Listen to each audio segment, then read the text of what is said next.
माँ तेरे हर पसीने की बूंद को मोती सा चमकाऊंगा, तू सपने बड़े देखना माँ, पूरा करके तेरा शेर शेरनी दिखलाएगा। इसी मोटिवेशनल कोट के साथ इस वीडियो की शुरुआत करते हैं।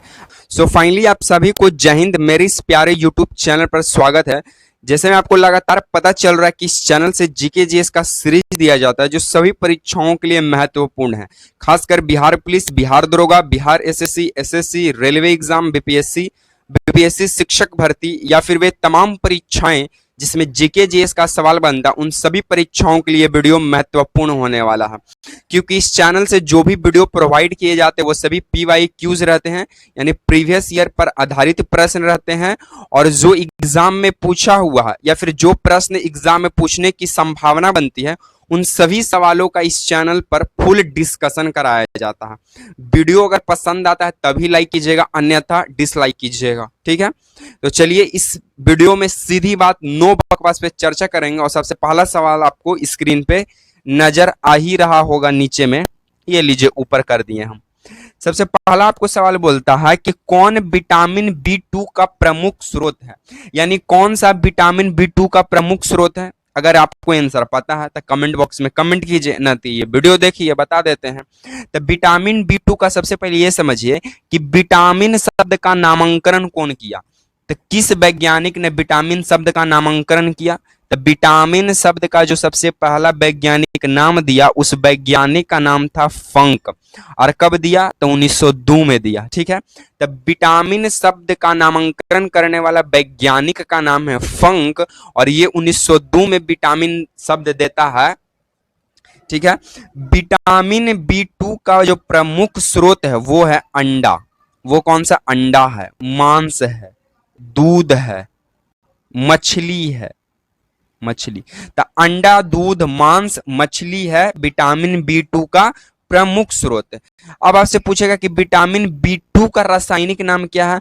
तो विटामिन B2 का रासायनिक नाम है राइबोफ्लोविन। क्या नाम है, राइबोफ्लोविन नाम है विटामिन B2 का रासायनिक नाम। यहां तक आप नोट कीजिए, इसको हम इरेज करेंगे और इससे और जो भी रिलेटेड सवाल बनते हैं उसको हम यहाँ पे नोट करवाएंगे।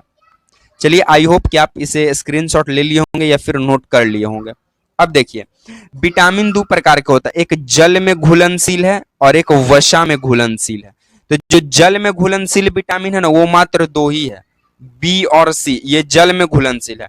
बाकी जो बच गया A, D, E के विटामिन, ये वसा में घुलनशील है। तो आपसे पूछ देगा कि जल में घुलनशील विटामिन कौन है, B और C, और वसा में घुलनशील विटामिन कौन है, तो A, D, E, K, ठीक है। आप इसे कीड़ा से, KED है, कीड़ा से आप याद कर लीजिए, KED है, विटामिन K है, विटामिन E है, विटामिन D है, विटामिन A है, यह है वसा में घुलनशील, ठीक है।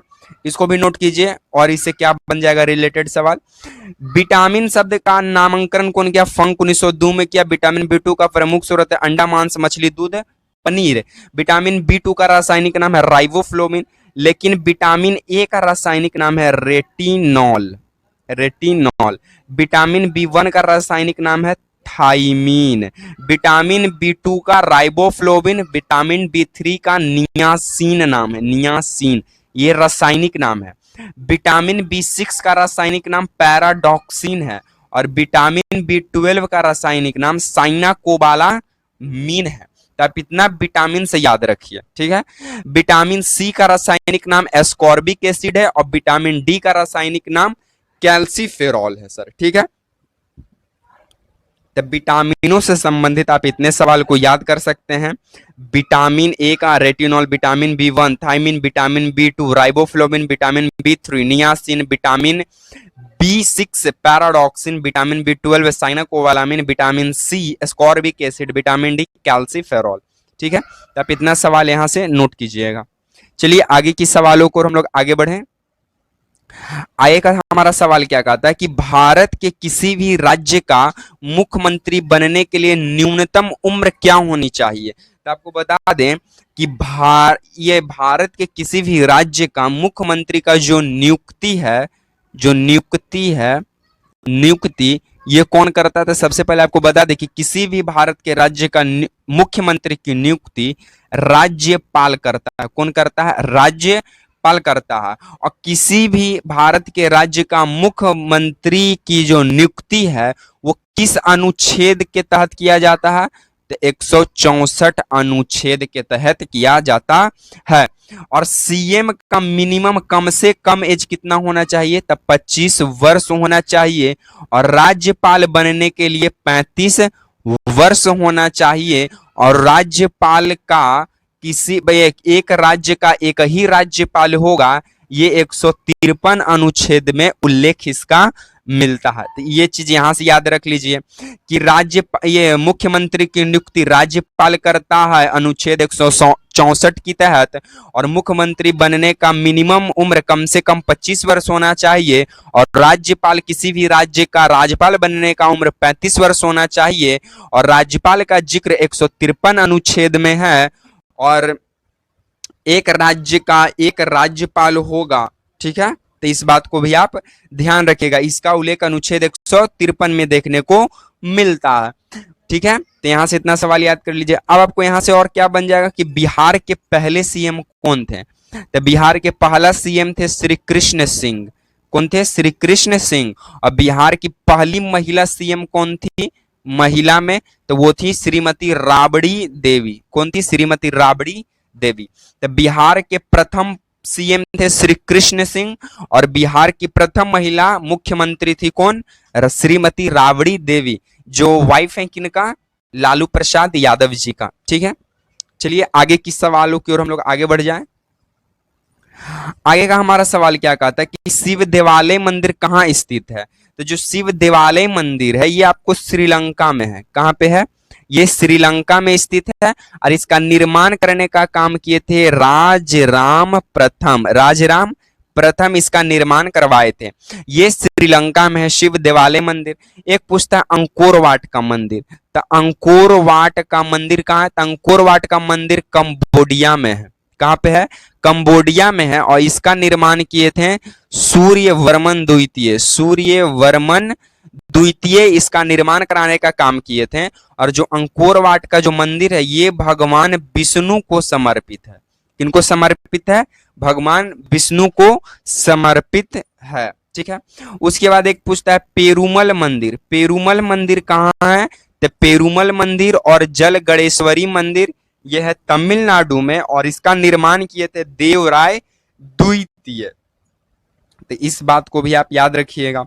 उसके बाद एक होता है पंपावती मंदिर, जो कि देवराय द्वितीय ही बनाए थे कर्नाटक के अंदर, ठीक है।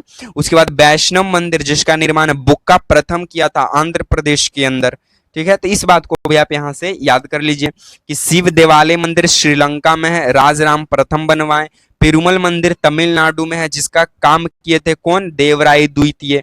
अंकोर वाट का मंदिर कंबोडिया में है जिसका निर्माण किए थे सूर्यवर्मन द्वितीय 12वीं शताब्दी के आसपास।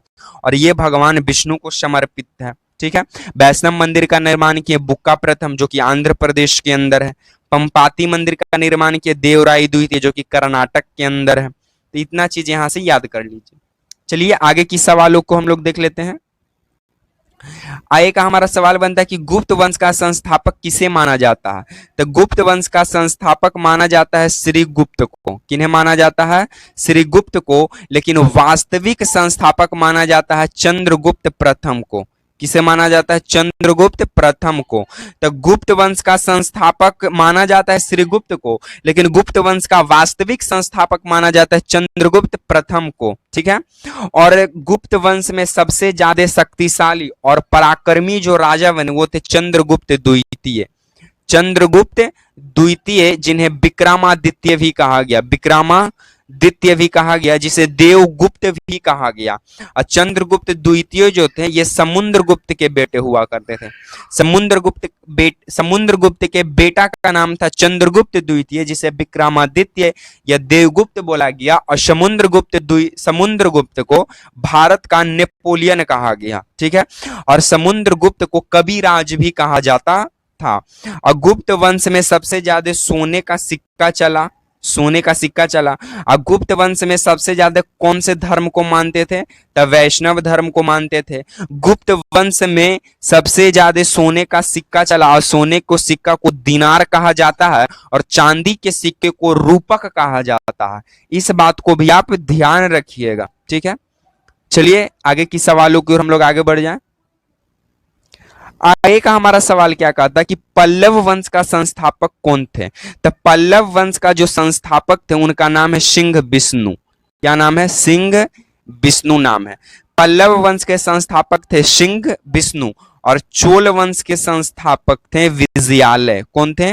विजयालय थे, ठीक है। उसके बाद राष्ट्रकूट वंश। राष्ट्रकूट वंश के संस्थापक कौन है? तो दंती दुर्ग है। ये किस राष्ट्रकूट वंश से थे? परामर वंश के कौन है संस्थापक? तो परामर वंश के हैं उपेंद्र, और सोलंकी वंश के हैं मूलराज प्रथम। तो यहां से इन वंशों का नाम याद रखिएगा, एसएससी एमटीएस का फेवरेट सवाल है, ठीक है। तो आज को हम सीरीज को यहीं पे समाप्त करते हैं। अगर आपको वीडियो पसंद आता है तो वीडियो को लाइक कर दीजिएगा, शेयर कर दीजिएगा, और कमेंट कर जरूर बताइएगा कि ये वीडियो आपको कैसा लगा। इसी तरह के सीरीज के साथ आपसे मिलेंगे नेक्स्ट वीडियो में। तब तक के लिए आप सभी को जय हिंद साथियों।